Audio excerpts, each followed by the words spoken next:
I get so annoyed when people complain that marriage and family and dating isn't how it used to be. Men aren't how they used to be. Women aren't how they used to be back in the old times. And I don't know where y'all have been or who y'all have been listening to, but marriages stayed together back then because there wasn't a lot of resources out there for women to be on their own, especially if they have children.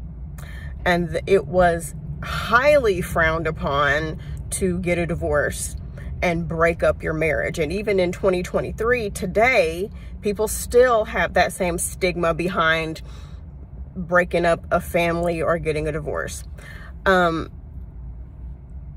Women back then settled for so much.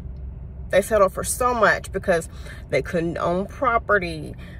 They couldn't make a certain amount of money. They couldn't make more than men. They couldn't have their own bank account. And it was even worse for Black women because we still had to work and then come home and balance a family. And after all that, still not have any rights.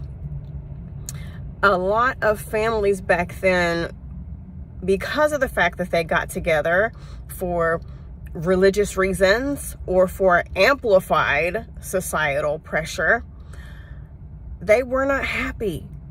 And these men would take out their frustrations on these women. They would beat them, harm them, verbally abuse them, cheat on them, run around to the other side of town and have a whole nother family. A lot of those men were alcoholics. A lot of the women abused prescription drugs because they needed a way to escape their shitty lifestyle.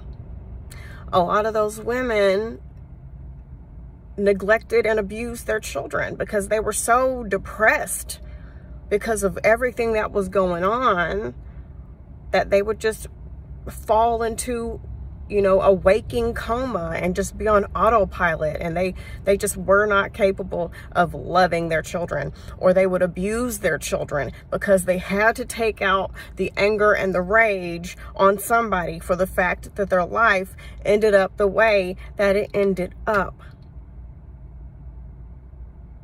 A lot of people stayed married because there was no plan B. You would lose everything. So we're looking at these people and we're idolizing their marriages and relationships, and really it ain't nothing that you will want.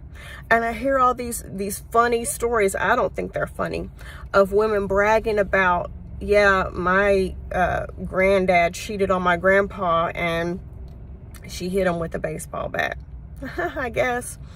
But what other option did they really have back then?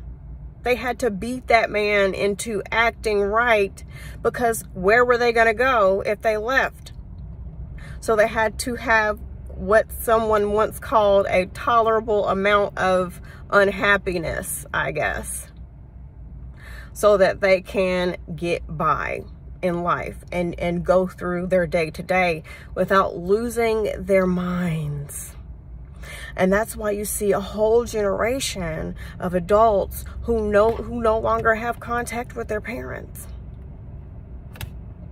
Because their parents, there was no mental health back then and talking about your issues. You had to do what you had to do to work and pay the bills and get these damn kids taken care of. There was no time to sit and talk about anxiety and depression. There were no resources for women. There was no other option. The only way for a man to get promoted at work was if he had a family to support. You had to have that image. And a lot of women were even more so pick-me's back then because their whole identity had to be wrapped up in a man. Their survival was wrapped up in a man. And that's why you see adult children now who don't speak to their parents, because it was too much. Growing up and having to grow up fast to help mom and dad run the household, or to be neglected by your parents. I do not want anything like the olden days. Everybody talking about men aren't how they used to be. Those men were horrible back then too. Are you kidding me? The only difference is they had amplified societal pressure to settle down and get married. They didn't want to do that shit. They had to impress their boss, to get their families off their back. Because they wanted to have sex, and that's what would be right in the eyes of the church, because they got their girlfriend pregnant and they had to do the right thing. Those men were horrible back then too. Are you kidding me? Awful. So when I hear men talk about they wish women were back how they used to be, all I hear is a bunch of men who want control and power and to use and abuse women without accountability and no work on their part. And when I hear women talk about they wish that we could go back to the olden days, I know that they are speaking from a place of sheer ignorance to what those women went through back then. I know how frustrating it is that the society we live in, most of us have to work in some kind of way to pay the bills. And I know as women, we see people living a certain lifestyle and we want to be taken care of too. But unfortunately in this society, when you don't work, the person paying all the bills has the power. And that's not a wise decision for women, as we keep seeing repeatedly. I once heard someone say that the riskiest thing that a woman can do with her finances is give them up, is give somebody else power. So I don't want to go back to how things used to be. Grandma and grandpa were not happy. Grandma and grandpa could not stand each other. It's rare to have an older couple who stayed together so long and they actually love each other. I want us to make changes and move forward. And it might take a while, but I want to go forward, not backward.